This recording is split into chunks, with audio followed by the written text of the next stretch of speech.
Let's tell you about the deadliest Hong Kong fire in decades. The death toll in Hong Kong, a building fire, has risen to 44, with 45 people right now reported in critical condition. We're learning that the rescue efforts continue at the site as authorities work to save those still trapped and provide the medical aid to the injured as well. The situation there remains quite grim. We're learning that 3 men have also been arrested in connection with the incident, and 2 are the directors and 1 consultant from the construction company that have now been nabbed by the police as far as this entire fire is concerned. We will be showing you the visuals coming in from Hong Kong of the buildings that are on fire.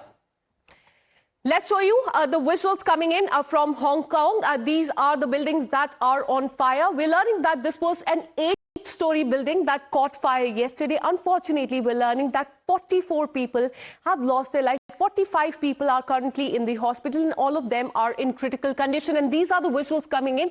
Not just one building. We're learning that multiple buildings in this entire area, they have caught fire. And remember, Hong Kong is known for the cramped areas, the crowded area as well. And this was one such area. You can see this was on the main road, and there's one 8-story building that first caught fire.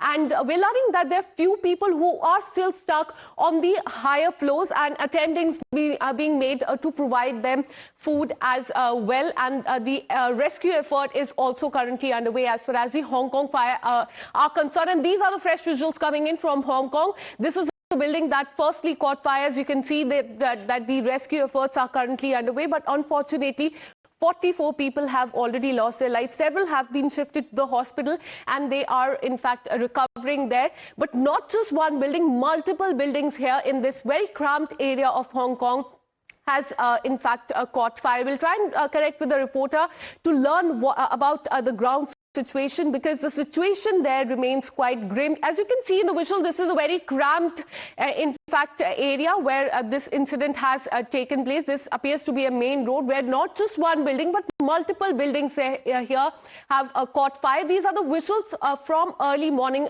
today, and we can see that the rescue efforts are underway and attempts being made to douse the fire there and also evacuate people from there. But as of now, we're learning that there are several people who are still stuck there, and effort is being made to provide them food and water for some time, and they are being evacuated from those buildings there. These are the visuals from last night. As we told you, the 8-story building caught fire yesterday afternoon, after which it spread to the adjoining buildings as well. Let me go across to my colleague Srinjoy, who has more details on this. Srinjoy, what is the situation on the ground? Unfortunately, we're learning that 44 people have lost their lives. The rescue operation is currently underway. Give us more details. Yes, the most important thing and the most worrying thing so far is about 300 people are still missing. Now, that's the most worrying thing, because as you rightly said, this is a congested area. Rescue efforts would therefore be more difficult, and it is perhaps more worrying because the death toll could rise. And that is something that would affect the city administration, the city fathers, because 44 people are already dead. 45 are in hospital. So this is a huge tragedy in Hong Kong, and about 300 people are missing. Now that's a huge number. And as you rightly said, this is a congested area. Rescue efforts are a little more difficult, but surely the authorities are doing their best, because at this point, those people in the upper stories are the ones who people are worrying about. And everything will have to be done to ensure that they are rescued. That's really the bottom line. Whoever can be rescued, whoever is there has to be rescued.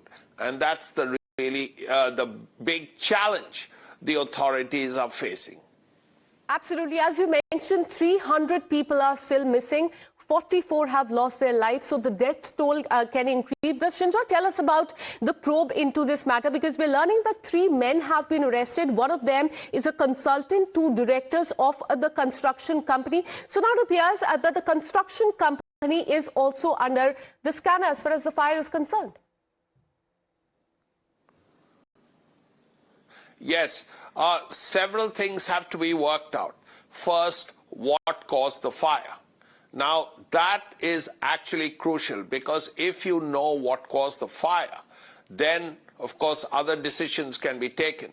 The second thing is, were there adequate fire safety measures in the buildings? That's the second thing.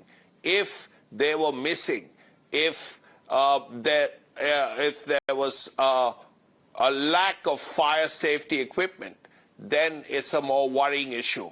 Quite naturally, the authorities have arrested people who were responsible for the buildings. Now, why exactly, we don't know. But these two issues are very important.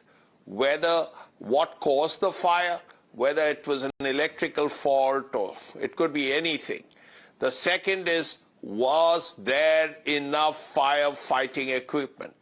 Now, these two questions have to be answered, and then naturally the investigation will continue.